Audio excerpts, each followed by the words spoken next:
이렇게 하면 되죠? 그래서 시험이 목요일인 건 맞지요? 네. 그 숫자는 뭐 알아서 좀 조정하시고요. 이거 뭐야?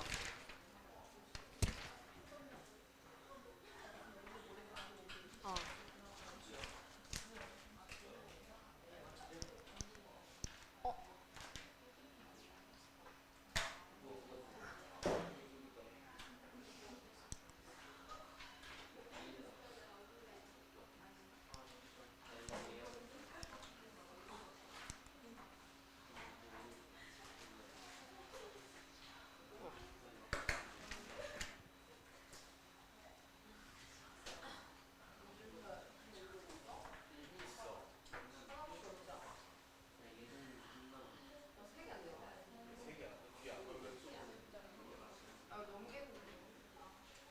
어? 저기요.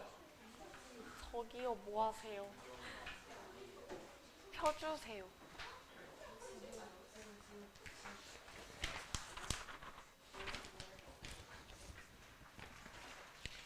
빈자리에다가 필기를 좀 많이 넣을 건데 그 맨 뒷장에 그냥 백지니까 맨 뒷장에다 써도 되고 이거 뭐 쓰고 싶은 데다가 써. 이거 소설 관련 내용이야. 소설 관련.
일단 홍계월전의 이제 핵심인데 홍계월전이라는 이 소설은 고전 소설이야. 고전 소설이고 영웅 소설이고 군담 소설인데 영웅 소설이라는 거는 이제 영웅이 주인공이라는 얘기야. 주인공이 영웅적인 활약상을 보여주는 소설이고 군담 소설이라는 거는 그 이제 군대를 이끌고 전쟁에 나가가지고 막 그런 이기는 이야기를 다뤘다라는 거야. 그럼 이제 홍계월이 영웅인데 군대에 나가서 싸워가지고 막 멋진 거를 보여준다. 뭐 그런 의미겠지. 그러니까 뭐 당연히 작품의 성격이 영웅적일 거고 시점은 전지적 작가 시점인데 이거는 굉장히 중요하면서도 당연한 부분이야. 고전 소설은 반드시 전지적 작가 시점이라고 기억하면 돼. 전지적 작가 시점인 게 뭐가 중요하냐면 모든 사건을 작품 밖에 있는 우리가 모르는 누군가가 이야기를 막 전달해 주는 거야. 뭐 개월이가 이렇게 했다, 뭐 보국이가 이렇게 했다, 뭐 탄식을 했다 이런 얘기를 어떤 서술자, 밖에 있는 3인칭 서술자가 다 얘기를 해주는데 그 과정에서 모든 것들을 다 이렇게 하늘에서 보고 알려주는 것 같이 나오는 거야. 직접 제시, 간접 제시, 굉장히 다양하게 다 해줄 수 있겠지. 직접적으로 뭐 운평이 탄식하였다 이런 말을 할 수도 있는 거고, 간접적인 거는 인물의 대화가 나오는 장면 아니면은 뭐 그 기상이 훌륭했다라든지 어떤 외양을 묘사한 장면, 뭐 어찌할 줄 모르더라, 그냥 뭐 심리를 막 얘기하는 그건 직접 서술이랑 다 섞여 있는 거야. 그리고 배경은 명나라예요. 명나라예요. 조선 아니고 명나라예요. 그 다음에 제재, 중심 소재, 개월의 영웅적인 활약상이 이제 소재가 되고, 주제는 여성인 홍계월이 중요해요. 홍계월이 영웅이고 군대 나가서 싸워서 이기는데 남자가 아니라 여성 인물이다. 그리고 작품의 특징, 영웅 서사 구조를 갖고 있다라는 거랑 신분을 감추기 위한 남장 모티프가 들어갔다라는 건데, 남장을 한단 말이야 계월이가. 여러분들 혹시 커피 프린스 봤어요? 전 안 봤어요. 왜 막 그런 드라마나 영화나 소설 같은 거 보면은 이제 여자 주인공인데 남장을 해가지고 남고를 다닌다거나 아니면은 이제 남자인 척하고 남자 직원들이랑 이제 같이 뭔가 이제 내용이 나오는 그런 이야기들이 되게 많단 말이야. 그 남장 모티프의 원조라고 보시면 돼요. 원조격이라고 보시면 돼요. 그 다음에 여성이 남성을 보조하는 위치에서 주도적으로 능력을 발휘하는 그런 모습을 보여줬다가 의입니다. 그래서 이제 중요한 거, 영웅 서사 구조인데, 이 영웅 서사 구조를 이제 옛날에 가르치기는 했어요. 우리 중3 때. 중3 때 여기 다닐 때 이제 배운 사람이 찾았다. 지원아. 영웅 서사 구조 기억나? 기억 안 나? 그때 외웠던 거 기억 안 나? 외웠다는 사실은 기억나? 그거는 기억이 나야 할 것 같아요. 7가지로 정리해 드릴 건데, 첫 번째, 고귀 한혈통. 영웅 서사 구조에서 주인공은 그냥 뭐 수원역 거지의 딸로 태어났다 막 이런 거 없어요. 일단 그 엄마 아빠부터 좀 멋진 사람인 경우가 많아요. 이 소설에서는 명문 가문이었어요. 그래서 아빠가 이부시랑 홍무예요. 아빠 이름이 홍무예요. 이부시랑 뭔지 몰라도 돼. 멋진 거.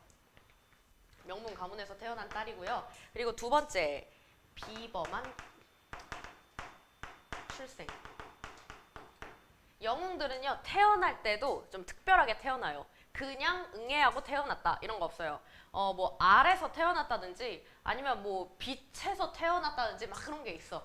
이 작품 같은 경우에 태어나는 장면이 멋있게는 안 나오고, 자, 엄마가 누구냐면 양씨야. 엄마 양씨가 태몽으로 선녀 꿈을 꿔. 이 당시에는 이제 막 신선, 선녀, 그게 진짜 개멋진 거거든. 선녀 꿈을 꾸고 딸이 태어났다. 딸이 선녀라는 거지. 그다음에 세 번째, 그렇게 비범하게 출생을 하고 능력을 하나 쥐고 태어나거든요. 근데 여기서 뭐 구체적으로 무슨 능력이 있다, 뭐 불을 피우는 능력이 있다든지 뭐 날아간다든지 그런 건 안 나와 있는데, 그냥 굉장히 애가 똑똑하고 뭘 잘해요 그냥. 그래서 능력은 그냥 있다. 능력 그냥 뛰어나다 이 정도로 할게요. 어렸을 때부터 능력이 좀 출중했다라는 말이 나오기는 해요. 소설을 읽으면. 그 다음에 반드시 어렸을 때 위기 하나를 겪거든요. 근데 그 위기를 조력자의 도움으로 극복해요. 이 친구가 어떤 위기를 겪냐면 장사랑의 반란이라는 게 일어난대. 그래서 이 반란이 일어나가지고 엄마 아빠랑 떨어져 버려. 그래서 이제 조력자가 나타나서 얘를 도와줘야 되잖아. 어떤 여공이 개월이를 데려다가 키워줘. 근데 이 여공이 개월이를 어떻게 키우냐면은 남장을 해가지고 평국이라고 이름을 붙여줘. 그래서 개월이가 이제부터 평국이거든요. 그리고 남장을 시켜서 평국이랑 자기가 원래 데리고 있던 아들이 있어. 그 아들의 이름이 이제 보국이야. 그래서 평국이랑 보국이랑 마치 이제 남매처럼, 친구처럼, 형제처럼 그렇게 키워요. 자, 이렇게 조력자가 한 번 더 도와주고 나면은 위기를 한 번 더 겪어요. 이 위기는 직접 극복하고 승리하고 해피엔딩으로 끝나요. 우리 고전 소설 중에서는 새드 엔딩으로 끝나는 게 없어요. 다 해피엔딩으로 끝난단 말이야. 그래서 이 위기는 이제 개월이가 활약해가지고 이기게 되는데, 국란이 잦았다라는 표현이 있어요. 전쟁이 자주 일어났다라는 거예요. 그래가지고 이때 이제 개월이가 나가서 계속 그 전쟁에 참전을 하고요. 그 과정에서 남장이 발각돼요.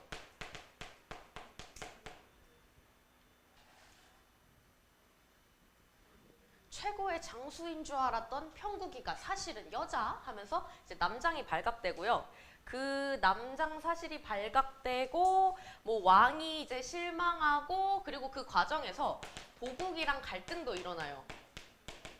보국이랑 일어날 만한 갈등은 사실 좀 뻔하죠. 보국이는 원래부터 남자인데 보국이보다 평국이가 조금 더 잘났어. 그러니까 이제 보국이 입장에서는 그냥 잘난 남자가 아니라 기집애야. 기집애인데 나보다 잘났어. 그러니까 어떻게? 무시해야지.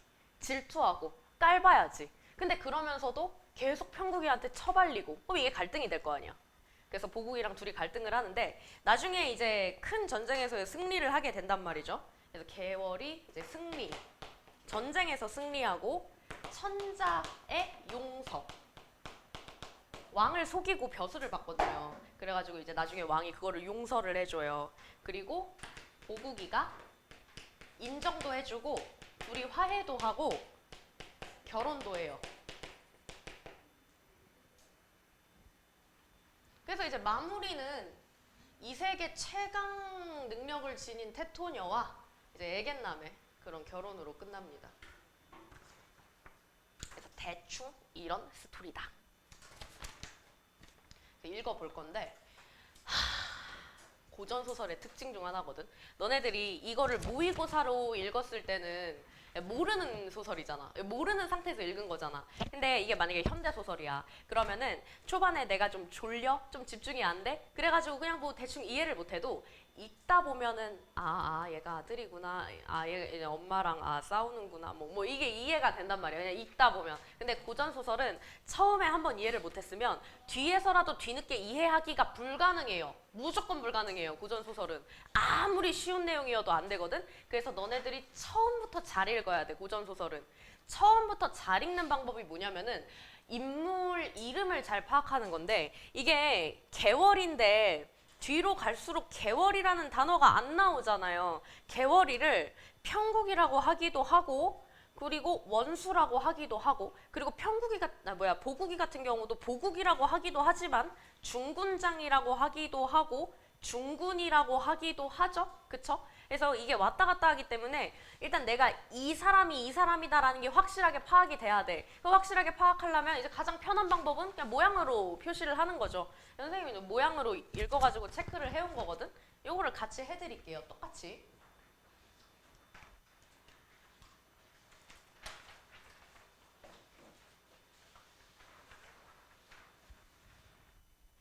이거는 지울게요.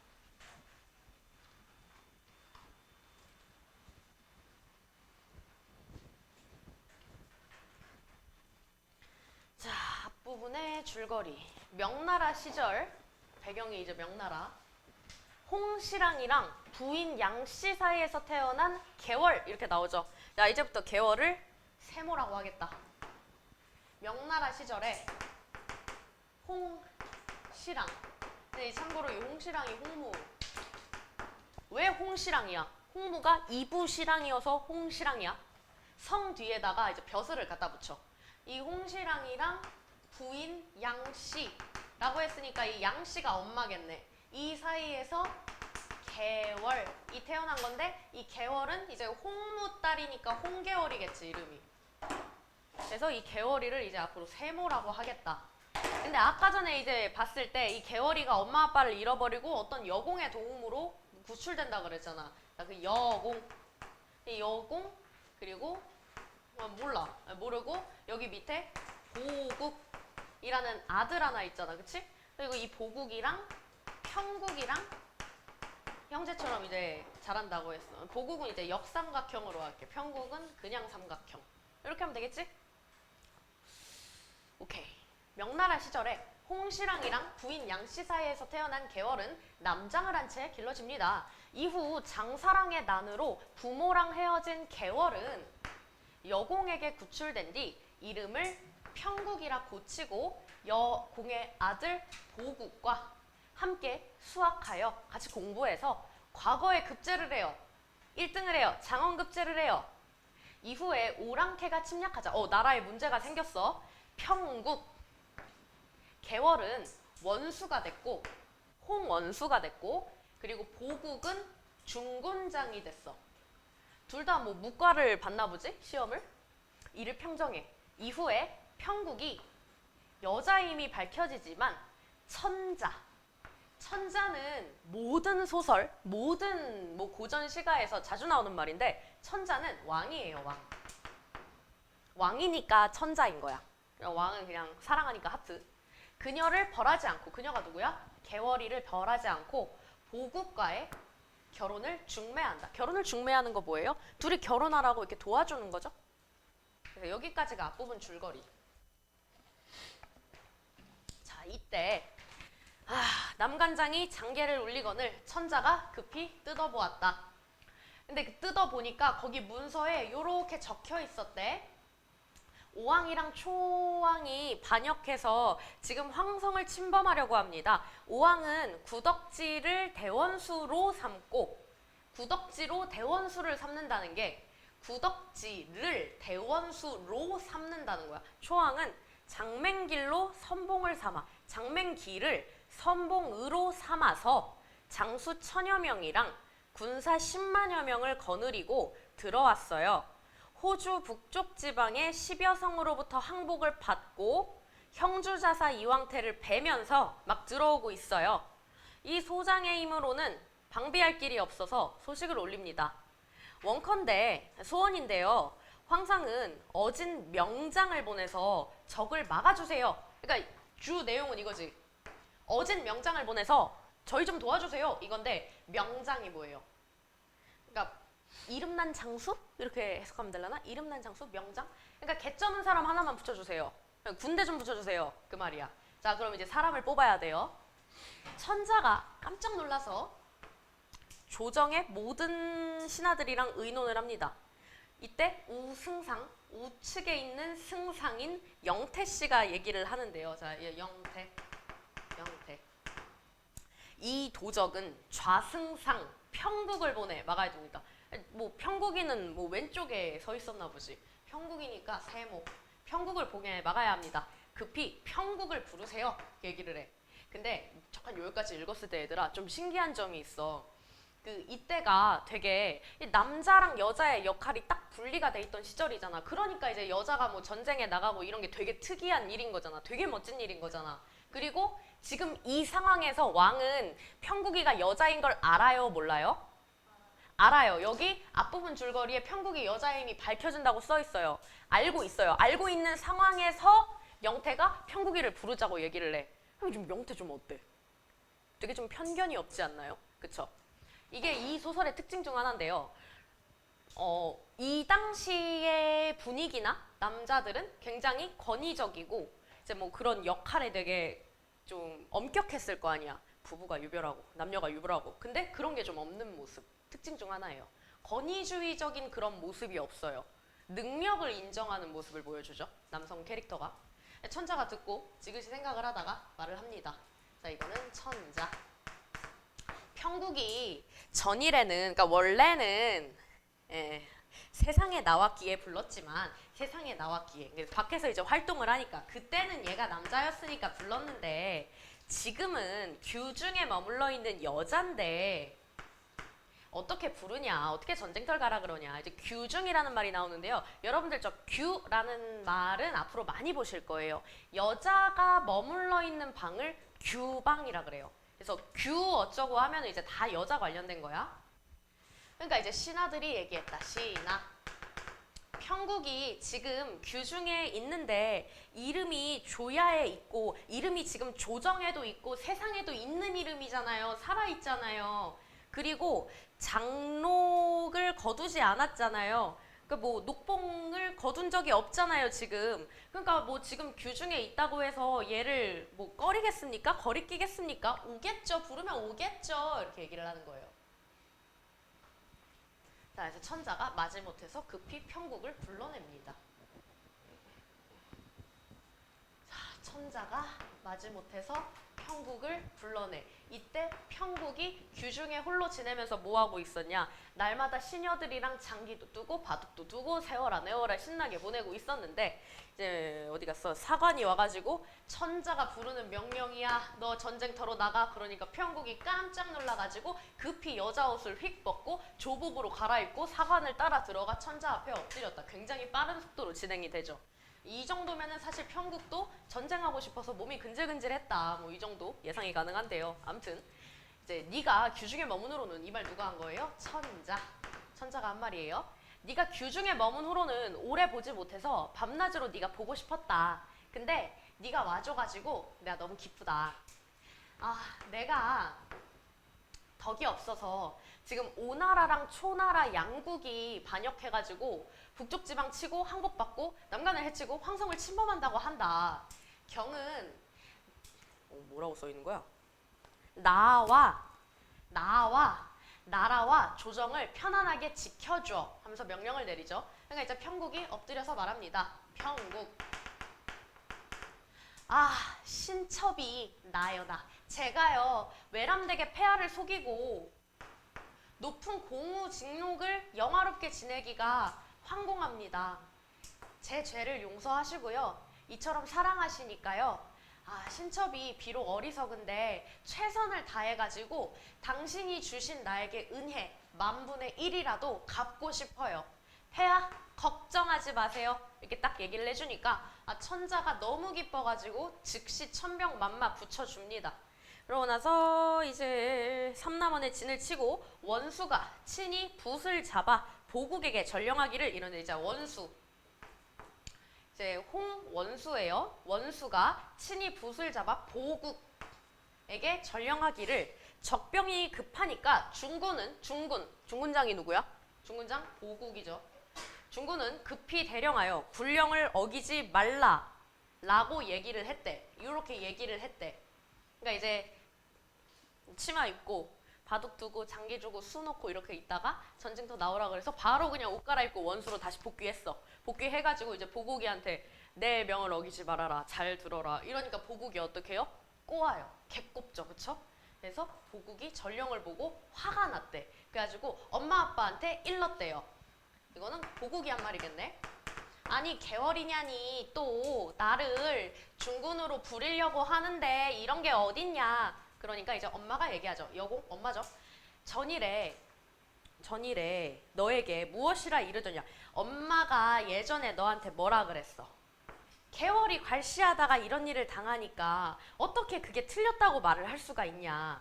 국사가 매우 중요해. 지금 나라 상황이 지금 좀 위급하니까 뭐 엄마도 어쩔 수가 없다 이렇게 얘기를 하죠. 그러고서 여공이 보국에게 빨리 개월이한테 가 시키는 대로 해 얘기를 하죠. 그러니까 보국이가 어쩔 수 없이 갑주를 갖추고 진중에 나아가 원수 앞에 엎드려. 원수가 개월이니까 개월이 앞에 엎드려. 그러니까 홍원수가 분부합니다. 원수, 얘가 개월이죠. 만일 명령을 거역하는 자가 있으면 군법을 시행할 것이다. 보국이 두려워하면서 중군 처소로 돌아와서 명령 내리기를 기다립니다.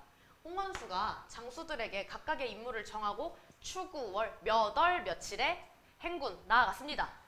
몇 월 며칠에 남간의 당도에서 3일 동안 군사를 머물게 하고 즉시 떠나 5일에 천족산을 지나 영경로에 왔습니다. 적병이 평왕하에 진을 쳤는데 굳세기가 철통 같았다. 왔습니다. 원수가 적진을 대하여 진을 치고 명령했다. 원수 자, 장령을 어기는 자가 있으면 세워놓고 모가지 날아갑니다. 호령이 서리빨 같았다. 모든 장수들과 군졸들이 두려워하면서 어찌할 줄을 몰랐다. 보국 또한 매우 조심했다. 보국이까지 쫄았다. 이튿날 원수가 보국이에게 분부합니다. 원수. 자, 보국아, 오늘은 네가 나가서 한번 싸워봐라. 중군이 명령에 순종하여, 말 잘 듣죠? 말에 올라서 삼척 장검을 들고 적진을 가리키며 외칩니다. 자, 뭐라고 해야 되냐? 중군. 보국입니다. 나는 명나라 중군대장 보국이다. 대원수의 명을 받아 너희 머리를 배려하니, 어디 갔냐?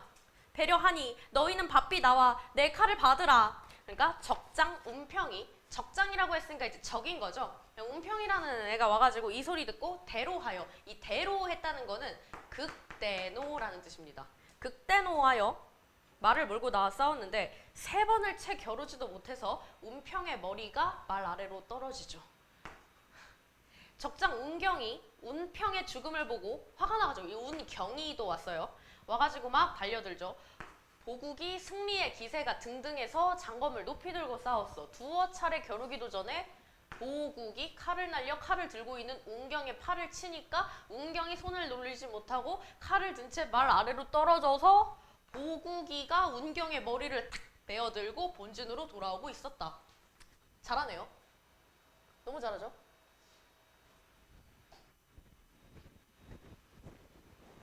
그때 적장 구덕지가, 아까 구덕지 잠깐 봤었죠? 구덕지도 화나가지고 장검을 높이 들고 말을 몰아 고함치면서 달려들고 난데없는 적병들이 사방에서 막 달려들었대요. 그러니까 이제 보국이가 위험에 처했습니다. 아, 겨우 2명 죽였는데. 피하려고 했는데 한순간에 적들이 함성을 지르면서 보국을 천여 겹 에워쌌대. 저 과장 미쳤죠? 사람이 천여 겹 에워쌌단다. 몇 명이 나온 거야? 사세가 위급해서 보국이 하늘을 우러러 탄식합니다. 이때 우리 개월이가 장대에서 북을 치다가 우리 보국이가 위급함을 보고 급히 말을 몰아 장검을 높이 들고 좌충우돌하여 적진을 해치고 들어가 구덕지의 머리를 베들고 보국을 구해주고 몸을 날려 적진 속을 헤집고 다녀요. 동해 번쩍 하니까 서쪽에 있는 적장을 베고 남쪽으로 가는 듯 하더니 어느새 북쪽에 있는 장수를 베고, 이게 뭐야? 이 동쪽에다가 칼을 샥 하면은 여기 있던 애들이 하고 목 날아가고, 남쪽에서 팍 하니까 북쪽에 있던 애들이 하고 머리 날아가다, 그거 표현한 거죠. 개멋있죠? 그래가지고 적장 50여 명이랑 군사 1000여 명을 칼 한 자루로 다 쓸고 돌아왔대요. 개멋있죠? 자, 보국이가 원수 보기를 부끄러워하니, 부끄럽겠죠. 그러니까 원수가 보국을 꾸짖으며 조롱했다. 너무해요. 조롱한 거 원수니까, 원수. 저러하고 평소에 남자라 칭하리요? 나를 업신 여기더니 이제도 그럴 거니? 하면서 이제 원수가 장대에 앉아 구덕지에 머리를 넣어 보냈습니다. 지네 나라로 보냈습니다. 이러고 끝나네요. 그래서 이제 나중에는 보국이가 뭐 화해하고 둘이 이제 결혼하고 행복하게 살았습니다. 이렇게 끝나요. 사실 여기서 이거 부끄러워한 거 이제 막 남자로서 부끄러운 게 아니라 그냥 좋아해가지고 부끄러운 거 아니에요? 이 정도면?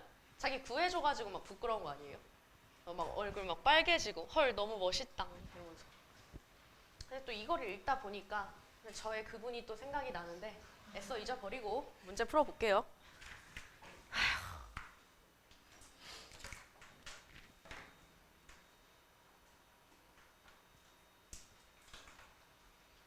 자, 요거는 구성에 대해서 좀 물어보는 것 같아요. 그쵸?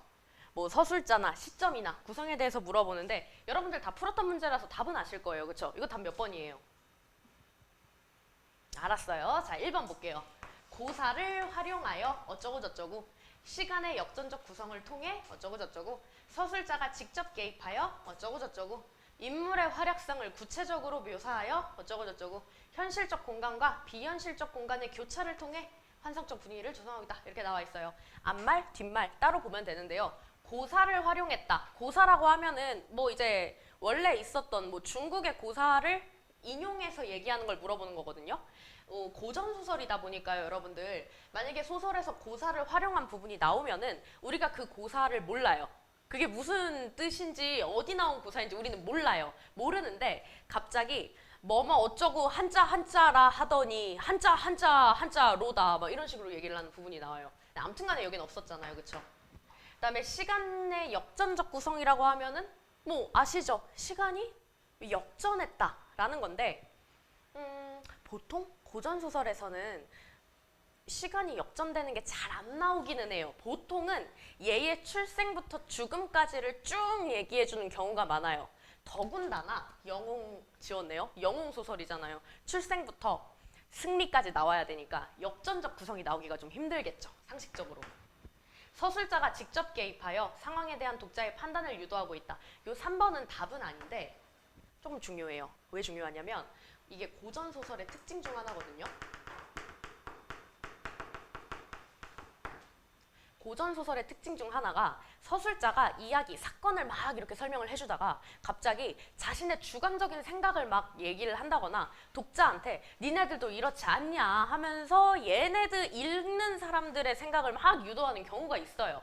예를 들면은 어찌 아니 슬프리오 막 이런 말을 한다거나 아니면은 뭐 어째 이런 일이 있을 수 있을까 막 이런 식의 얘기를 한단 말이야. 그래서 나중에 너네들이 막 이제 막 고3 돼가지고 모의고사를 푸는 경우에 고전 소설이 나왔는데 이 선지가 있으면은 이것부터 먼저 보고 서술자가 개입을 한 부분이 나왔는가 안 나왔는가를 좀 판단을 하게 되실 거예요. 근데 이 여기 부분에서는 없었어요. 이 장면에서는 없어서 답이 아니고요. 인물의 활약상을 구체적으로 묘사하여 제가 묘사해드렸죠. 온몸으로 묘사해드렸죠. 상황의 긴박함 아까 너무 긴박했죠. 그 모가지 쓸어버리는 장면이었잖아요. 답이 이거예요. 현실적 공간이랑 비현실적 공간의 교차라고 했는데 이것도 그냥 구체적으로 한번 따져보시면 돼요. 현실적 공간이 뭐가 언급됐지? 명나라? 오나라? 초나라? 아니면은 규중? 전쟁터? 여기서 뭐 비현실적인 공간 없죠? 그죠? 그래서 이렇게 됩니다. 자, 윗글의 인물에 대한 이해로 적절하지 않은 것. 역시 소설은 인물을 잘 따라가야 돼요. 우리가 나온 인물이 이제 뭐 평국 보국의 여공의 뭐 그 신하들, 천자, 적진에 있는 몇 명 이렇게 나왔어요. 남관장은 반란군의 규모와 위세를 구체적으로 언급하면서 조정에 다급하게 도움을 요청하고 있다. 사실은 이거를 하나씩 찾으셔야 되거든요. 남관장이 있는 곳 찾아줄까? 앞부분에 줄거리 있고 바로 밑에 이때 남관장이 장계를 올려요. 그때 왕이 그걸 뜯어봐요. 그래서 그거 보시면은 이제 뭐 장수 천여 명, 군사 10만 거느리고 왔다. 뭐 하면서 쳐들어오고 있다. 구체적으로 다 나와 있어요. 그래서 이거는 뭐라고 해야 될까? 좀 앞부분에 나와 있다. 천자는 반란이 일어난 원인을 자신의 부덕함으로 돌리면서 부덕함이 뭐예요? 덕이 부족함. 그래서 평국에게 반란을 진압하도록 명을 내리고 있다. 이건 어디에 있어요? 그 평국이가 빨리 옷 갈아입고 왕 앞에 이렇게 딱 엎드렸을 때 너를 오랜만에 봐서 너무 반갑다. 내가 덕이 없어가지고 오나라가 초나라랑 막 둘이 지랄이다. 나 너무 힘들다. 너 좀 도와줘라. 그 얘기 하잖아요. 그쵸? 그 다음에 평국은 자신의 죄를 용서한 천자에게 죄가 뭐예요? 남장해서 사람들을 속여먹은 게 죄겠죠. 감사해야 하면서 은혜를 10,000분의 1이라도 갚고 싶다 뭐 이런 얘기 하잖아요. 그쵸? 3번까지 맞고. 그 다음에 여공은 사적인 일보다 공적인 일을 중시하면서 이 공적인 일, 이 여공이 얘기한 공적인 일이라는 게 어디 갔지? 아, 국사. 국사가 매우 중하다. 이런 말을 하죠. 국사가 매우 중하다. 그래서 보국한테 개월이의 명을 따라라 라고 얘기를 하고 있고요. 그 다음에 보국은 개월의 지시를 두둔하는 여공의 말에 불만을 표출하고 있다라고 했는데 바삐 가라고 재촉을 하니까 보국이가 바로 갑주를 갖추고 원수 앞에 엎드려요. 불만을 표출하는 장면은 나오지 않아요. 불만은 이제 개월의 지시를 두둔하는 여공의 말이 나오기 전에 불만을 표출하죠. 근데 두둔하니까 오케이 하고 엄마 말 듣고 시키는 대로 하죠. 그래서 답이 5번이 되겠네요. 28번. 보기를 바탕으로 기억에서 미음을 감상한 내용으로 적절하지 않은 거. 자, 이 보기 잘 읽으셔야겠죠? 어차피 이 보기 또 똑같이 떼가지고 시험에 낼 거 아니야, 그치? 볼게요. 홍계월전에서 주인공 개월이는요, 자신이 가진 우월한 능력을 사회적으로 인정받아 여러 문제를 해결하는데요. 이는 기존 여성 영웅의 소설의 주인공이 남성의 권위에서 벗어나지 못했던 한계를 탈피한 것이다. 이렇게 얘기를 해요. 여기서 알 수 있는 점은 여성 영웅 소설이 홍계월전만 있는 건 아니구나. 여성 영웅 소설이 되게 여러 가지가 있나 봐요. 근데 그 다른 여성 영웅 소설에서는 남성의 권위에서 벗어나는 그런 이야기로 진행이 안 되는데 홍계월전은 그거를 벗어났나 봐. 한계를 탈피했다 이러네. 특히 개월이가 국가에 충성하는 신하가 되는 거. 국난을 극복하는 영웅이 되는 거. 근데 이제 국난을 극복하는 영웅이 되는 거. 신하가 됐다라는 게 굉장히 중요해요. 신하는 남자만 할 수 있는 건데 개월이가 신하를 해. 이거는 여성도 삶의 주체가 되어서 사회적 자아를 실현할 수 있는 존재임을 보여주고 있다. 또한 여성의 사회 진출이 제한되었던 당대 남성 중심의 사회적 현실과 제도에 대한 비판도 담고 있대. 한편 이 작품에 등장하는 남성들은 조선시대의 통념적인 남성상과는 다른데 뭐가 다르냐면 권위적이지 않다, 나약하다 이렇게 적혀 있어. 권위적이지 않은 모습 우리 아까 어디서 봤어? 그 천자랑 같이 대화하는 장면에 신하들 있지? 편국이를 부르자 막 이런 식으로 얘기하는 거. 그치? 그리고 나약한 모습, 남성이 나약한 모습은 누구 얘기하는 거야?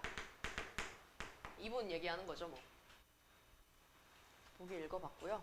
선지를 하나씩 볼게요.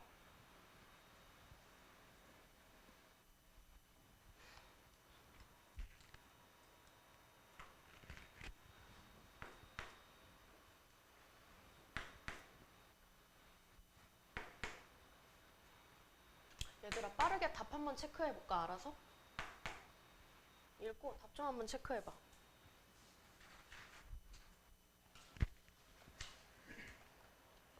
모의고사의 특징 중 하나거든? 소설에 보기 이렇게 주는 거 있잖아. 보기 주는 문제에서는 이 선지들이 앞말은 줄거리 설명이라서 다 맞아. 판단할 필요가 없어. 그리고 뒷말이 우리의 판단이야. 보통은 그래. 근데 안 그런 경우도 있어. 그 안 그런 경우가 이거야. 그냥 앞말 뒷말 다 봐야 돼. 보통은 앞말은 맞게 해주거든. 근데 얘는 앞말부터 틀리게 했더라.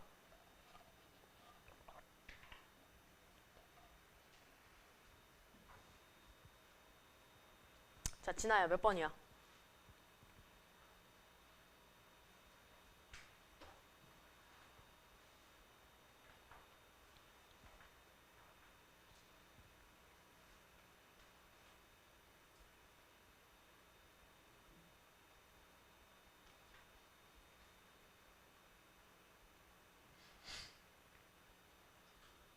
아, 도연아 몇 번이야? 그렇지, 5번이지. 1번부터 볼게요. 기역은 이 도적은 좌승상 편국을 보내 막아야 합니다. 급히 편국을 부르십시오. 개월이 여성임을 알고 있으면서도 정영태가 장수로서의 그녀의 능력을 인정하는 장면으로 남성의 권위를 내세우는 조선시대의 통념적인 남성상과는 달리 권위적이지 않은 모습을 보여주고 있는 부분입니다. 2번, 니은. 편국이 전일에는 세상에 나왔기에 불렀지만 지금은 규중에 머물러 있는 여자인지라 차마 불러낼 수가 없도다. 어찌 전쟁터로 보내리오. 전쟁터에 개월이 출정해야 한다는 정영태의 제안에 천자가 망설이는 장면으로 여성의 사회 진출에 대한 당대 사회의 인식이 드러난 것으로 볼 수 있군. 인식. 여자는 신하, X. 그거 맞죠? 그 다음에 디귿은 신첩이 비록 어리석으나 힘을 다해 성은을 만분의 1이나 갚고자 합니다. 패하는 근심치 마소서. 개월이 나라를 구하기 위해 천자의 명령을 따르는 장면으로 국가에 충성하는 신하, 국난을 극복하는 주체로서 사회적 자아를 실현하고자 하는 여성, 계열의 모습으로 볼 수 있다. 완벽하네. 그 다음 리을. 동해 번쩍하더니 서쪽에 있는 저쪽, 남쪽, 북쪽, 좌쪽. 오케이. 원수 계월이 위기에 처한 중군장 보국을 구한 후 적진을 평정하는 장면. 여성 영웅이 우월한 능력으로 당면한 문제를 해결하는 모습으로 볼 수 있다. 네, 좋아요. 자, 미음은 저러하고 평일에 남자라 칭하리오 나를 없인 여기더니 이제도 그러할까? 계월이 대사네요. 여자라는 이유로 전쟁터에서 자신을 무시한 보국을 계월이 조롱하는 장면이에요. 조롱하는 장면이에요. 남성 중심의 사회제도에 대한 비판 의식을 담고 있어요. 그쵸? 근데 이제 여기가 문제예요. 그 보국이가 계월이를 무시한 게 맞기는 한데 전쟁터에서 자신을 무시하지 않았어요.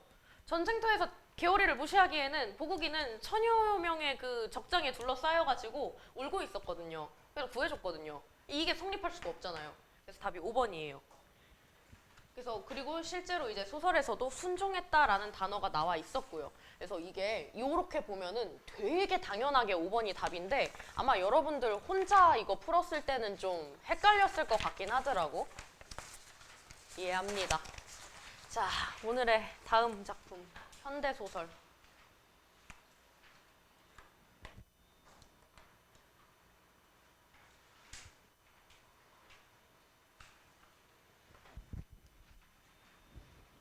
이거 학교에서 어떻게 배웠어요?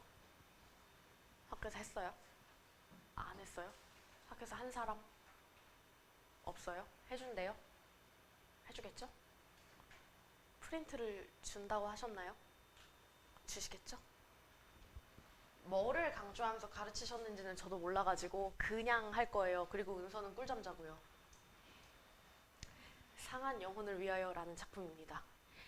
시가 있기 때문에 우리가 해야 되는 거 화자 찾는 거 해야 되고 화자 상황 찾는 거 해야 되고 그래서 뭐 어쩌라는 건지 요거 해야 되는데 이 어쩌라고가 결국은 뭐가 된다 그랬어? 말하고자 하는 작품의 주제가 된다 그랬어. 화자는 있을 수도 있고 없을 수도 있어. 있을 수도 있고 없을 수도 있는데 사실 없다는 말보다는 드러나 있지 않다. 암시적이다. 이렇게 말하는 게 좋은데 만약에 화자가 있다면은 그 화자인 나의 정서를 좀 쉽게 알 수 있는 정서 위주로 좀 흘러가는 그런 스토리일 가능성이 크고요. 만약에 나가 딱 드러나 있지 않다면은 화자가 뭔가 관찰하거나 뭐 깨달았거나 뭐 묘사하거나 뭐 그런 것들이 나와 있을 거예요. 물론 뭐 여기라고 해서 정서가 없는 건 아니에요. 정서는 뭐 있겠죠. 찾으면 있어요. 그럼 보니까 나가 있어요, 없어요? 나가 없네요? 나가 없어요. 네, 나가 없어서 이 시는 이 화자의 어떤 감정을 노래한 작품이라기보다는 뭔가 이제 다른 걸 보면서 하고 싶은 말이 있는 노래일 가능성이 굉장히 큽니다. 한번 읽어볼게요. 상한 갈대라도 하늘 아래선 한 계절 넉넉히 흔들리거니 뿌리 깊으면야 밑둥이 잘려도 새소는 돋을 수 있다. 그러니까 충분히 흔들리자. 상한 영혼이여 충분히 흔들리면서 고통한테 가자. 뭐 이런 말을 하네요. 이거 이해돼요? 느낌은 이해될 것 같은데 그러니까 뭐 망가졌어도 할 수 있어. 그러니까 흔들리자. 흔들리면서 고통한테 가자. 다른 거 다 이해 못했어도 요거는 이해했을 것 같아. 고통에게 가자. 이건 뭐야? 회피하지 말고 직접적으로 뭐라고 해야 될까? 적극적으로 대결하자. 요런 느낌의 말인 것 같은데? 고통이라는 게 뭔지는 모르겠는데 하여튼 뭐 우리가 맞닥뜨릴 수 있는 인생의 시련 같은 거 아닐까? 그렇게 볼 수 있을 것 같고 상황 갈 때 그리고 이제 밑둥 잘린 상황 요런 게 이제 다 안 좋은 상황들인 것 같아요. 갈 때가 상한 거 그리고 밑둥이 잘린 거 상한 영혼 그리고 흔들리자 이 흔들리자 흔들리며 이게 이걸 하는 방법인 것 같아요. 그쵸? 고통에게 가기 위해서 열심히 흔들리는 거잖아요. 그쵸? 요렇게 좀 볼 수가 있을 것 같아요. 그래서 뭐 이제 책에 나와 있던 그 해석을 적어 드리자면 이 상한 갈대를 어떻게 얘기하고 있냐면요. 약하지만 강한 생존력을 지녔다. 그리고 이 갈대를 상한 갈대라고 얘기하는 이유는 이미 상처받은 존재다. 이렇게 해석을 해놨더라고요. 너무 좋죠?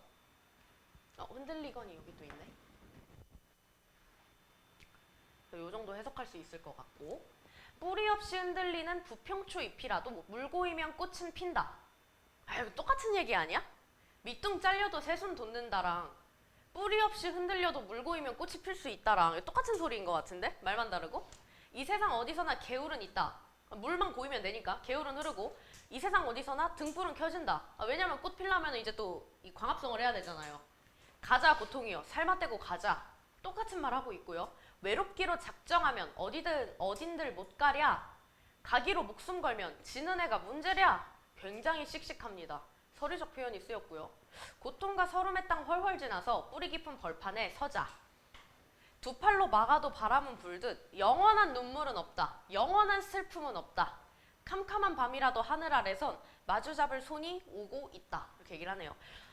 좀 상황을 1년, 2년, 3년 나눠서 따져보려고 했는데 읽어보니까 1, 2, 3년이 모두 같은 소리만 하고 있네요. 그쵸? 자, 진아야, 상황을 뭐라고 쓰면 좋을까? 그냥 아무 말이나 해봐. 어때? 화자가 지금 뭐 하고 있어? 자, 화자가 지금 묘사하고 있어. 묘사는 지금 있는 모습을 관찰하는 게 묘사야. 이건 지금 보이는 대로 얘기한 건 아닌 것 같은데? 묘사는 보이는 대로 하는 거야. 근데 뭐 하고 있어? 모르겠다면 내가 써줄게. 자, 상황은 상한 갈대, 뿌리 없는 부평초잎. 잎을 보며 뭔가 씩씩한 소리를 하고 있다. 이게 화자가 처한 상황이에요. 여기다가 갈대 입장에서 쓰게 되면 큰일 나요. 나의 입장에서 써야 돼요. 지금 내가 하는 말이거든요. 네, 그래서 지금 상한 갈대랑 뿌리 없는 부평초 어쩌고 하면서 뭔가 막 싸우자, 대결하자, 뭐 지는 애가 문제냐, 가서 고통한테 가자, 뭐 이겨라, 뭐 이런 얘기를 하고 있는데, 그래서 어쩌라고. 그 어쩌라고는 3년을 좀 참고하면 좋을 것 같아요. 어차피 시련은 계속 올 거다. 영원한 눈물도 없고 영원한 비탄, 슬픔과 탄식, 영원한 슬픔도 없다. 깜깜한 밤이라도 하늘 아래서는 마주잡을 손이 오고 있다. 뭐 이런 얘기를 하거든요. 그래서 이 사람이 하고 싶은 말은, 자, 고통에 적극적으로 대항하자. 이 말을 계속 반복해서 하고 있고요. 그리고 마지막에 마주잡을 손 하나 온다. 이 말 때문에 뭔가 이제 도움을 주는 존재 있다.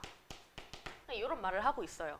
그러면은 이제 여기서 주제를 뽑는다라고 했을 때 슬픔에 굴복하지 말고, 슬픔을 회피하지 말고 열심히 적극적으로 싸우는 그런 태도를 보여야 된다. 결국에는 우리가 이 슬픔이 영원하지 않을 거기 때문에 할 수 있다. 상한 영혼을 위한 그런 노래를 부르고 있는 거였네요. 위로를 하는 그런 노래예요. 위로하고 응원하고 힘을 북돋아주는 그런 주제의 노래인 것 같습니다. 마저 볼게요. 뿌리 없이 흔들리는 부평초 잎이라도. 뿌리 없이 흔들리는 거 좋지 않은 거니까요. 그래서 상한 갈대랑 부평초 잎이라도 물고이면 꽃은 핀다. 이 물고이면 꽃은 핀다라는 거는 좋은 상황이죠. 동그라미 칠게요. 여기도 동그라미 쳐야겠네. 새수는 돋는다. 뿌리가 깊다.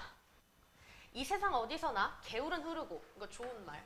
이 세상 어디서나 등불은 켜진다. 좋은 말. 가자 고통이여.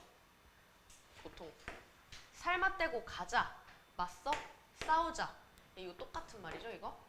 외롭기로 작정하면 어딘들 못 가랴. 가기로 목숨 걸면 지는 애가 문제랴? 문제가 아니다. 어딘들 갈 수 있다. 서리적 표현.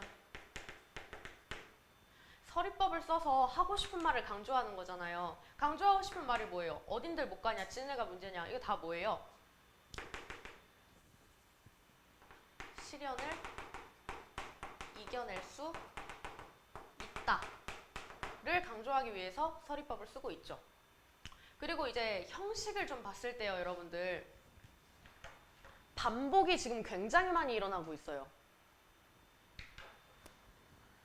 충분히 흔들리자, 충분히 흔들리자. 요거 반복되고 있죠.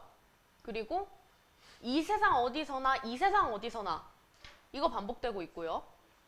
그리고 외롭기로 작정하면 어딘들 못 가랴. 가기로 목숨 걸면 지는 애가 문제랴. 여기서 이제 반복되는 단어는 없지만 구조가 지금 또 반복이 돼요.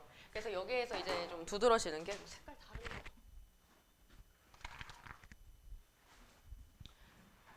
이제 단어, 구절, 문장 구조 반복이 일어나고 있죠. 이렇게 반복을 하게 되면은 얻을 수 있는 효과가 반드시 운율과 강조예요. 뭘 강조하고 있는지는 그냥 보고서 판단하시면 돼요. 우리 어차피 오지선다 문제 풀 거잖아요. 보고 그 얘기를 하는 게 맞냐 아닌가만 여러분들이 판단하시면 되고 그 판단은 맞으실 거예요. 뭐 그렇게 어려운 거 아니니까. 예를 들어서 외롭기로 작정하면 어딘들 못 가랴랑 가기로 목숨 걸면 지는 애가 문제라의 밑줄을 긋고 그 의미에 대해서 물어본다면은 뭐겠어요? 요거 그대로겠죠. 그리고 이 세상 어디서나 개울은 흐르고 이 세상 어디서나 등불은 켜진다. 저거는 뭐겠어요? 어디에서든 도움을 줄 수 있다. 어디에서든 뭔가 힘을 얻을 장소가 있다. 뭐 그런 얘기를 하는 걸 거고요. 그쵸? 그래서 그때 문제 푸실 때마다 잘 판단하시면 문제 없을 것 같아요. 1년이랑 2년은 똑같은 얘기를 하고 있는데 저기에서의 주인공인 대상은 갈대, 여기에서의 주인공인 대상은 부평초입이 되겠고 마지막 고통이랑 서름의 땅을 훨훨 지나재요. 훨훨. 음성상징어 아니에요? 훨훨. 날아가네요. 감각적 이미지 중에서 이제 시각이라고 볼 수도 있을 것 같아요. 뿌리 깊은 벌판에 서자. 두 팔로 막아도 바람은 불듯. 여기 듯도 막 반복되고 그러네. 영원한 눈물이란 없다. 그러니까 여기서 이제 영원한 눈물이 없고 영원한 비탄이 없다가 뭐같이 없다라는 거냐면은 바람을 부는 일처럼 당연하다는 거야. 두 팔로 막는다고 해서 우리가 바람을 막지 못하는 거는 너무 당연한 얘기죠. 그것처럼 너무 당연하게도 영원히 우는 거, 영원히 슬픔에 탄식하는 거 그런 거는 없다. 이런 얘기예요. 깜깜한 밤이라도 하늘 아래선 마주잡을 손 하나 오고 있다. 이런 말이 있는데 이 손을 어떻게 해석하냐면요. 도움, 연대, 함께 극복하는 대상 요렇게 돼요.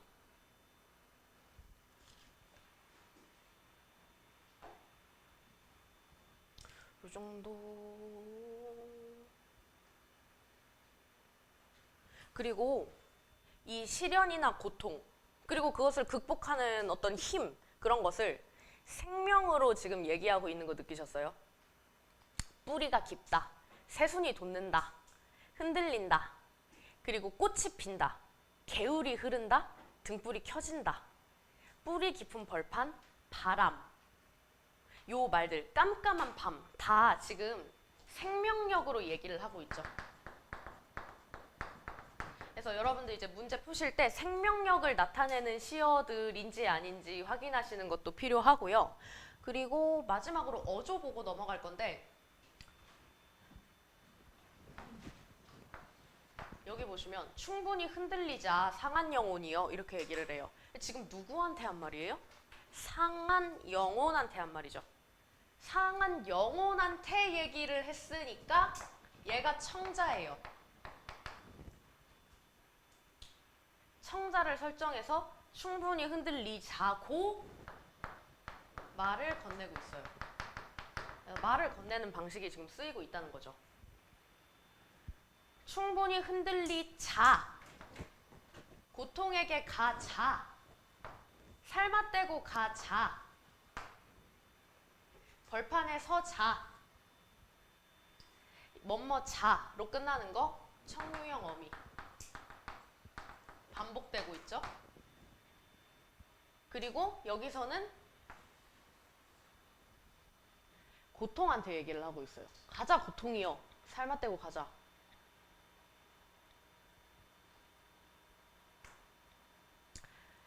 그리고 의문형 어미도 반복되고 있죠.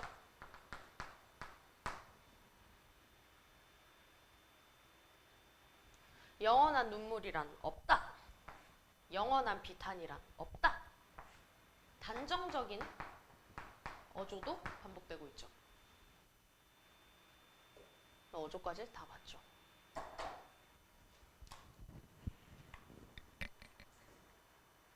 자, 그럼 이제 밑에 시 볼 건데 장미와 가시네요.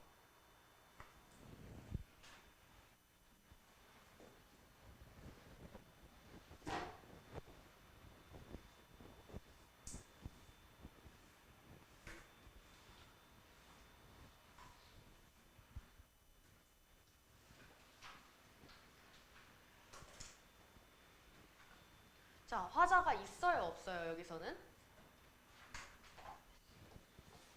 있네요. 여기서는 화자가 있네요. 화자가 있으니까 나의 생활, 나의 경험, 나의 정서 이런 게 좀 쉽게 나올 것 같아요. 보통 화자가 있으면 시가 좀 쉬워져요. 화자가 있고요. 상황. 눈먼 손으로 나는 삶을 만져봤대요. 근데 그게 가시투성이었대요. 따가웠겠누. 가시투성이 삶의 온몸을 만지면서 근데 웃었대요. 이토록 가시가 많으니까 나중에 장미꽃이 되겠구나 하고 웃었대요. 굉장히 긍정적인 태도를 가지고 있네요. 태도 얘기를 언급한 이유. 가랑 나를 좀 엮어서 봐야 되잖아요. 가에서는 고통을 대하는 태도가 좀 어땠어요? 적극적으로 이겨내야 되고 그것에 물러나지 말아야 되고 이 슬픔이 영원하지 않을 거니까 좀 용기를 가져야 된다. 좀 이런 강인한 태도를 가지고 있었다면 여기서는 삶에 대해 좀 긍정적인 태도, 희망적인 태도를 가지고 있어요. 지금 이렇게 가시가 많으니까 기다리면 장미가 되겠다. 기다리자고 얘기를 하네요. 저기에서는 살맛대고 싸우자, 가자, 죽여버리자. 여기서는 기다리자 그러네요. 장미꽃이 피어난다 해도 어떻게 가시의 고통을 잊을 수 있을까? 해도 뭐 이러는데 나중에 그게 이제 장미가 돼서 행복해져도 그때 그 과정에서 느꼈던 고통을 잊어버리지는 못한다 이렇게 얘기를 하네요. 근데 그러면서도 장미꽃이 피기만 한다면 어찌 그 고통을 버리지 못하겠냐. 다른 얘기를 이렇게 하고 있는데 장미꽃이 피면은 또 그때 받았던 어떤 상처나 그런 것들 다 잊어버릴 수 있을 것 같아요. 눈먼 손으로 다시 삶을 어루만지면서 나는 가시투성이를 지나서 장미꽃을 기다렸대요. 역시 이제 여기는 기다림의 미학이에요. 이런 걸 인고라고 하죠. 그의 몸에는 많은 가시가 돋아 있었지만 근데 한 송이의 장미도 보지 못했대요. 여기 시를 보시면은 잘 읽다가 갑자기 그러나가 한번 나오죠. 그러나가 있으면 이걸 우리가 시의 스토리가 한번 반전됐다 그래서 시상의 전환이라 부르잖아요. 그럼 여기에서도 상황이 두 개가 나와야 돼요. 시상의 전환 전후로. 나는 한 송이의 장미꽃도 보지 못했어요. 그러니까 이제 말해주세요. 그대 이제 말해주세요. 삶은 가시장미인가 장미가시인가요?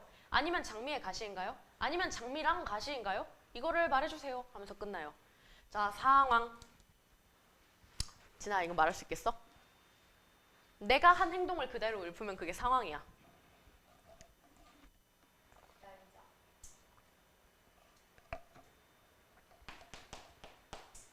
기다리자요? 상황을 말해주세요. 상황.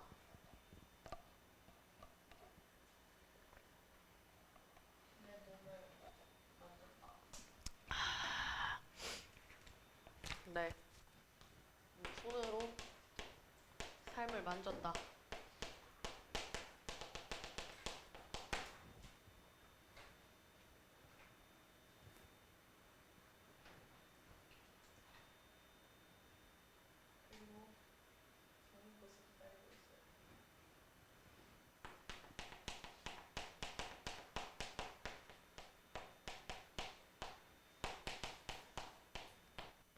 네. 근데 그러나 음. 그러나 장미 X 3 무엇? 이렇게 끝나죠. 어쩌라고요? 그래서 어쩌라는 거죠? 결론이 안 나와 있잖아요. 그쵸? 결론이 안 나와 있고 지금 뭐 하면서 끝나요? 삶은 가시장미인가? 장미가시인가? 아니면 장미가시인가? 장미가시인가? 어떻게 끝나고 있어요? 지금 시가? 알 수 없게 끝나고 있죠. 그러면은 그 알 수 없음이 주제가 되는 거예요. 주제는 삶에 대한 고뇌가 주제예요. 다른 말로 내적 갈등이라고도 해요. 이게 주제예요. 그대로 주제가 되는 거예요. 그래서 시에서 주제 찾는 거 굉장히 쉬워요, 여러분들. 조금만 반복하면 이거 너네도 할 수 있을 것 같지 않아? 아니 말고. 그래서 우리 자세하게 또 한번 보자. 자, 저기서 이제 눈먼 손 이런 말이 나왔으니까 저 눈먼 손 우리가 인생을 이제 살면서 5가지 감각 중에서 가장 중요한 감각이 뭐야? 눈, 냄새, 뭐 촉감, 맛, 뭐 그런 것들 중에서 들리는 거 중에서 제일 중요한 감각이 뭐야? 눈이지. 무조건 눈이 제일 중요하지. 근데 이 눈이 있잖아. 우리가 뭔가를 아름답다고 여기는 것도 눈이고 추하다고 여기는 것도 눈이고 속는 것도 눈이야. 어떤 사람을 함부로 판단하는 거 다 누가 판단한 거야? 눈이 판단한 거거든. 그래서 눈은 되게 왜곡된 그런 감각이기도 해. 제일 먼저 들어오는 감각인 만큼 제일 왜곡돼. 근데 그 눈이 멀어 있고 손으로 만진 거야. 그럼 이 손으로 만진다는 거는 내가 이제 눈으로 뭔가 외모로 뭔가를 아무것도 판단하지 않고 그냥 진짜 손으로 있는 그대로 판단을 하겠다는 거거든. 그래서 이 손으로 삶을 만진다는 이 행위를 어떻게 설명하냐면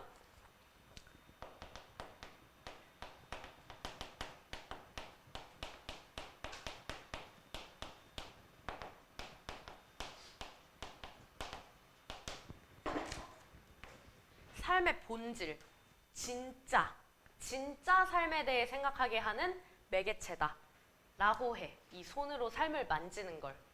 근데 삶을 만졌고 가시투성이다 이렇게 얘기를 했으니까 뭐 어떤 감각적 이미지가 드러나나요? 라고 한다면 주로 여기서는 촉각적 심상이 많이 드러나고 있는 걸 알 수 있을 거야.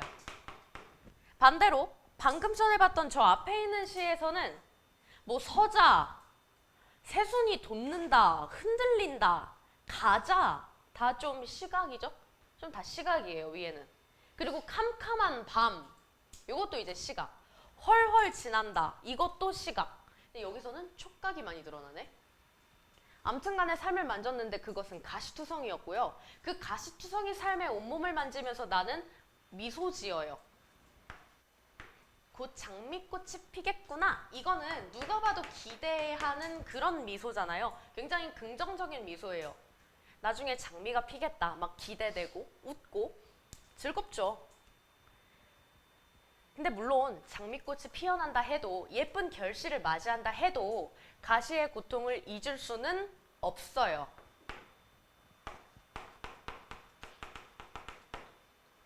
여기서 하고 싶은 말. 가시의 고통을 잊을 수 없다. 기다리는 과정에서의 고통을 기억할 거다. 해도 장미꽃이 또 피기만 한다면 그 가시의 고통, 내가 그 가시를 만지면서 느꼈던 아픔이나 상처는 다 버릴 수 있다. 또 그 말을 똑같이 하는 거거든요. 둘 다 서리법으로. 위에랑 똑같이 서리법이 드러나고 있고요. 여기서는 이제 반복, 구조의 반복이랑 구절의 반복까지 드러나고 있고. 그리고 내가 또 무슨 말 하려고 그랬지? 뭔가 말하려고 했는데. 오케이. 여기서 알 수 있는 게 이제 가시의 고통을 결국에는 버릴 수 있다라고 얘기를 하는 거잖아요. 그래서 이거는 장미를 만날 수 있다면은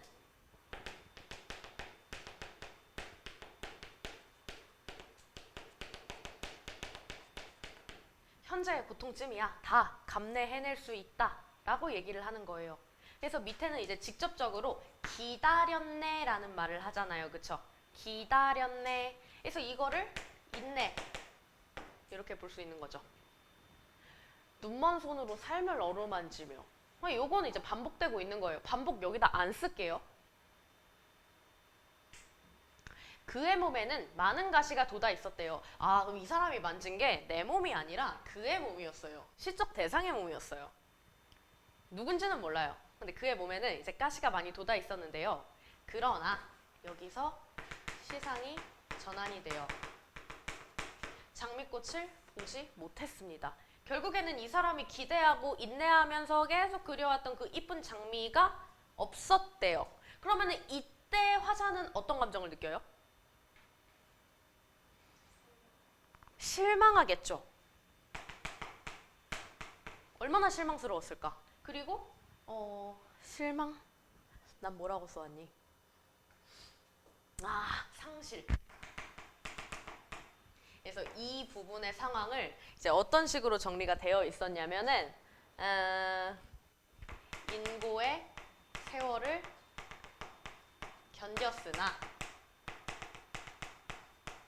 견뎠으나 희망이 실현되지 않았다. 이런 식으로 설명이 나와 있었어요.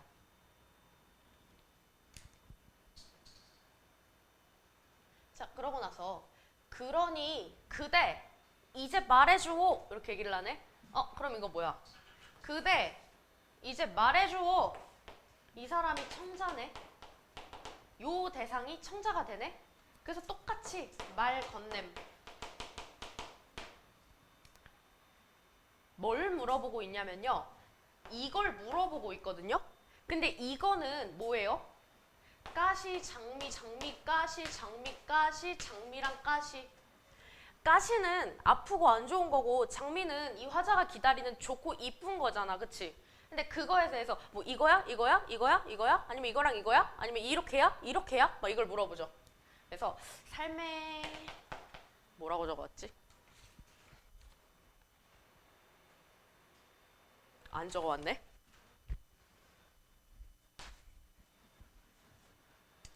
내면의 고통과 희망이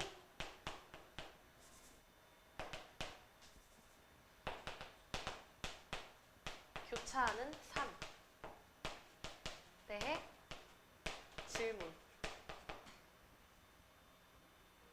이거를 청자한테 하면서 끝내고 있어요.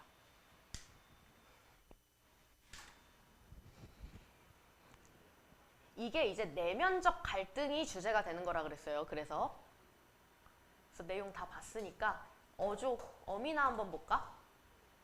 눈먼 손으로 나는 삶을 만져보았네. 그건 가시투성이었어. 과거 시제. 나는 미소지 어찌 과거. 곧 장미꽃이 피겠구나. 이제 희망을 기다리는 부분이라서 여기는 이제 미래 시제가 쓰였고요. 장미꽃이 피어난다 해도 어찌 가시의 고통을 잊을 수 있을까 해도 장미꽃이 피면 어찌 벌이 물들듯 눈먼 손으로 살을 얹으면 이제 장미꽃 기다렸네. 보지 못하였네. 전체적으로 과거 시제가 계속 쓰이고 있어요. 과거형 어미가 많이 쓰이고 있고요. 여기 부분 그러니 그대 이제 말해주어. 어쩌고 저쩌고 어쩌고 저쩌고 인가를 보시면은 여기 지금 뭐가 있어요? 도치법이 쓰였죠. 그러니 그대 이제 말해주어가 밑으로 와야 되잖아요. 그대 이제 말해주어가 위에 먼저 오고 그 다음에 뭐뭐인가를 하면서 끝내고 있어요. 도치법까지 쓰였네요. 그리고 아까 그거 있지 않았나요? 여기 있다. 의문형 어미로 끝나는 부분도 반복되고 있어요. 그래서 과거형, 의문형, 도치 요게 좀 특징이 되겠어요. 어조에서는. 이거는 교차 말고 여러분들 그냥 공존으로 할까요? 공존? 그 말이 조금 더 어울리는 것 같아요. 다시 보니까. 그리고 전체적으로 두드러지는 특징 중 하나인데 가시도 그렇고 나시도 그렇고 그 대조적인 시어가 좀 반복이 돼요. 좋은 거 나쁜 거 좋은 거 나쁜 거 이거 대비되는 그런 특징도 있는 것 같아요. 요렇게 분석하고 이제 문제로 마저 보는데 이 시에 대해서, 이 시를 공부하실 때 여러분들 이 시 자체에 대해서 너무 많은 것을 공부하려고 하지 마세요. 여러분들이 중간고사를 보셔서 알겠지만 모의고사에서 변형해서 낸다고 하는 그런 문제들은 이 형태에서 크게 벗어나지 않거든요. 그래서 여기에서 짚어서 물어보는 걸 여러분들이 공부해야지 그냥 이 상한 영혼을 위하여랑 장미와 가시를 막 자세하게 공부하려고 하지는 마세요. 별로 그렇게 도움 안 돼요. 그래서 저도 여기에 있는 거 위주로 말씀을 드릴게요. 자, 가랑 나는 모두 공간의 이동에 따라 시상을 입체적으로 전개하고 있다. 시상 전개 방식, 시상 전개 방식을 물어보고 있는데 가시는요, 보시면은 상한 갈 때 부평초 입 땅을 지나서 벌판에 서자. 실제로 화자가 공간을 이동해야 되거든요. 근데 실제로 이동을 한 건 없어요. 그렇기 때문에 일단 얘는 답이 아닌 거는 알겠어요. 그러면은 가는 뭐에 따라 시상이 전개가 돼요?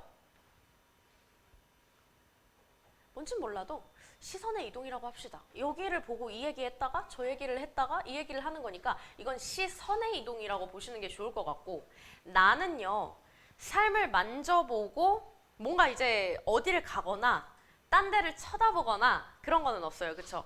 그러면은 이 사람은 시상 전개를 생각으로 하고 있는 거잖아. 그치? 생각으로 하고 있는 거야. 그래서 가시는 시선의 이동이고 나시는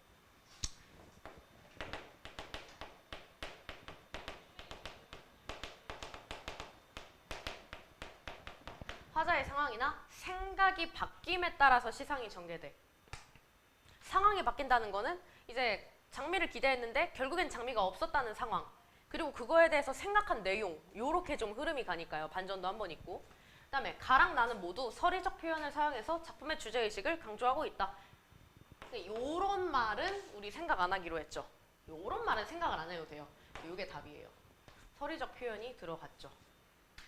여기서 뭔가 하고자 하는 말을 서리적 표현으로 강조했으니까 그거는 주제의식이랑 관련이 된 겁니다. 가랑 나는 모두 음성상징어를 활용했다고 하는데 음성상징어가 들어간 거는 이제 헐헐밖에 없었기 때문에 시적당을 생동감 있게 드러내고 있다. 뭐 당연한 얘기고요. 가는 명령형 문장을, 나는 청유형 문장을. 청유형 문장이 쓰인 게 가였죠? 명령형 문장 가에 없었죠? 그다음 가는 시각적 이미지를 맞고요. 나는 후각적 이미지를 촉각 얘기를 하고 있죠. 기억과 니은에 대한 이해로 적절한 것은, 기억은 마주 잡을 손, 마주 잡을 손이니까 얘는 도움. 그 다음에 니은은 눈먼 손, 삶, 본질, 생각. 적절한 거. 공정심.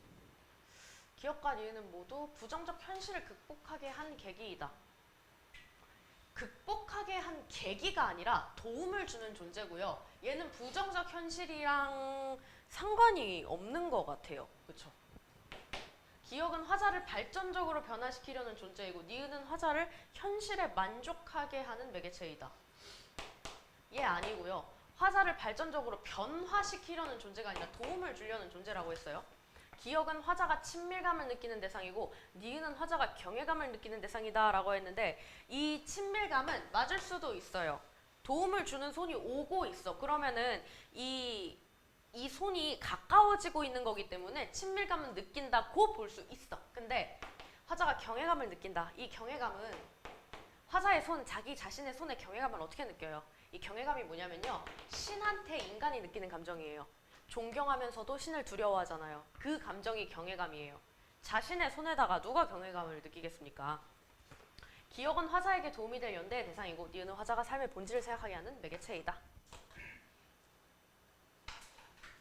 자, 45번 한번 볼게요. 이 45번 보기에서는 가랑 나시의 주제를 알려주고 있거든요. 가랑 나는 모두 자연물을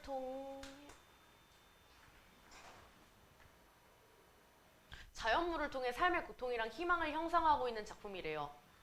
자연물을 통해 고통이랑 희망을 형상화하는 작품이다.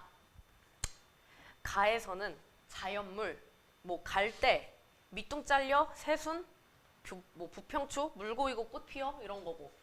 나에서는 가시, 장미 이런 게 나오네요. 가는 연약하지만 강한 생명력을 지닌 갈대 부평초. 삶의 시련에 굴하지 않고 고통을 직접적으로 대면해 극복하고자 하는 굳센 의지와 희망을 노래하고 있다. 이게 바로 삶에 대한 화자의 태도입니다. 나는 아름답지만 가시가 있는 장미를 통해 인고의 세월을 견디며 기대했던 희망이 실현되지 않을 때의 상실감과 고통과 희망이 공존하는 삶을 살아가는 인간의 내면적 갈등을 노래하고 있다. 그래서 그냥 갈등 자체가 나의 주제입니다. 하나씩 볼게요. 적절하지 않은 거고요.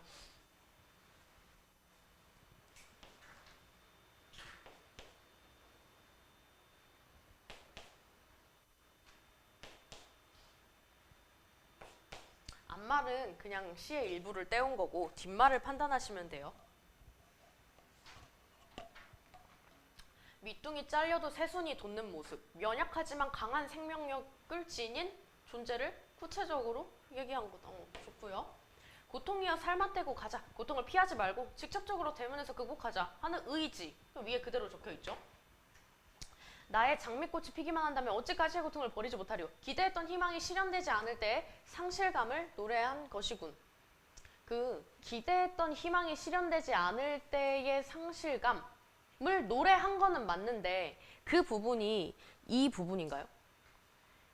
이때까지만 해도 장미가 있었는지 없었는지 결과가 나오기 전이잖아요. 그쵸? 그래서 앞에도 맞고 뒤에도 맞는데 둘이 연결이 안 돼요. 그래서 얘가 답이에요. 이 대목은 상실감을 노래한 대목이 아니에요. 상실감을 노래한 대목은 어디예요? 하나, 둘, 셋, 넷, 다섯, 5연에서 나오는 거예요. 그 상실감은. 삶은 가시장미인가 장미가시인가 이거는 고통과 희망이 공존하는 삶을 살아가는 인간의 갈등을 드러냈다. 그대로고요.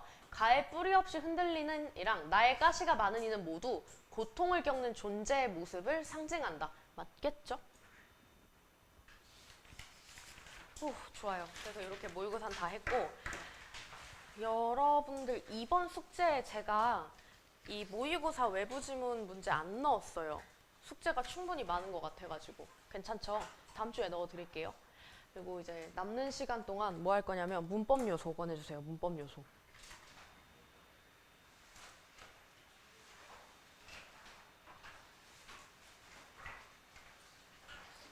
이거 문법 요소 25번까지 풀고 가는 게 제 목표거든요. 시간 드릴 테니까 1번부터 한번 풀어보시겠어요? 중간중간 부정문, 부정 표현 나오는 거는 알아서 걸으시는데 1번은 푸셔도 돼요.